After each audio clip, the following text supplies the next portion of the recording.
13 दिसंबर 2001। ये वो तारीख है जब दुनिया के सबसे बड़े लोकतंत्र यानी भारत के दिल पर हमला हुआ था। ये कहानी है 5 आतंकवादियों की। एक ऐसी घेराबंदी की जो पूरे 40 मिनट तक चली, और उन 9 जाबाजों की जिन्होंने इन आतंकवादियों को रोकने के लिए अपनी जान तक दे दी। चलिए आज इस पूरी घटना की एक एक परत को खोलकर देखते हैं। तो ये सब शुरू होता है एक सफेद एम्बेसडर कार से। इस पर एक नकली सरकारी स्टिकर लगा था और इसी की आड़ में यह गाड़ी तेजी से भारतीय संसद के गेट नंबर 1 की सिक्योरिटी को पार कर अंदर घुस जाती है। अब इन हमलावरों का प्लान क्या था? देखिए, इरादा बहुत ही खतरनाक था। एक ऐसा प्लान जिससे भारत सरकार को पूरी तरह से पंगु बनाया जा सके। वो चाहते थे कि कार बम से एक बड़ा धमाका कर सबका ध्यान भटकाया जाए और फिर उसी अफरा तफरी में संसद भवन के अंदर घुसकर सांसदों को निशाना बनाया जाए।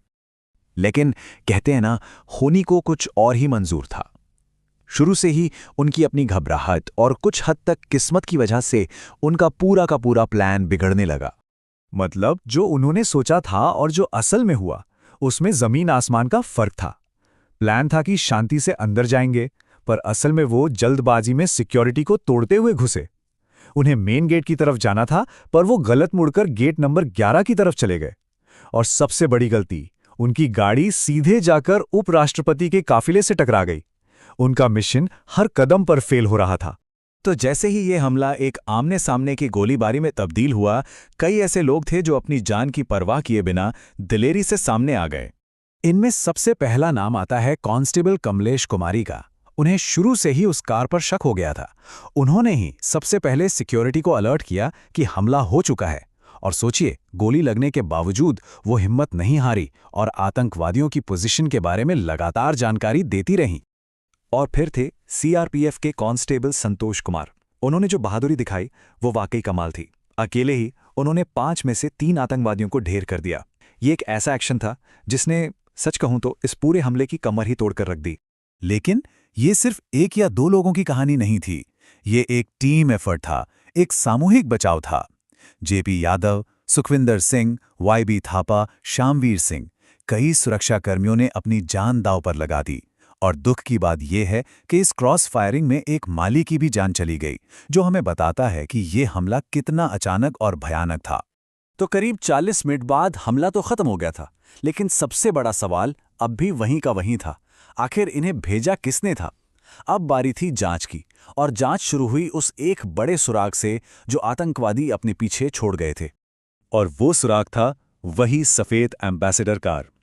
हुआ ये कि एक कार डीलर हरपाल सिंह ने टीवी पर उस गाड़ी को देख लिया और पहचान लिया।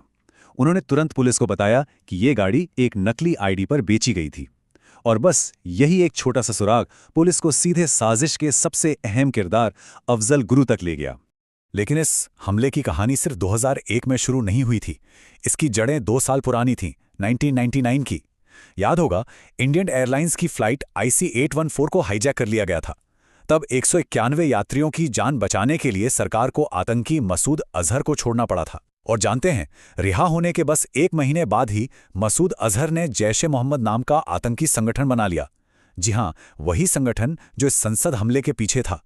तो जैसे जैसे जांच आगे बढ़ी, साजिशकर्ताओं का पूरा एक नेटवर्क सामने आया, लेकिन सारे तार एक ही शख्स से जाकर जुड़ रहे थे। वो शख्स जिसने जमीनी स्तर पर इस हमले की पूरी तैयारी की थी।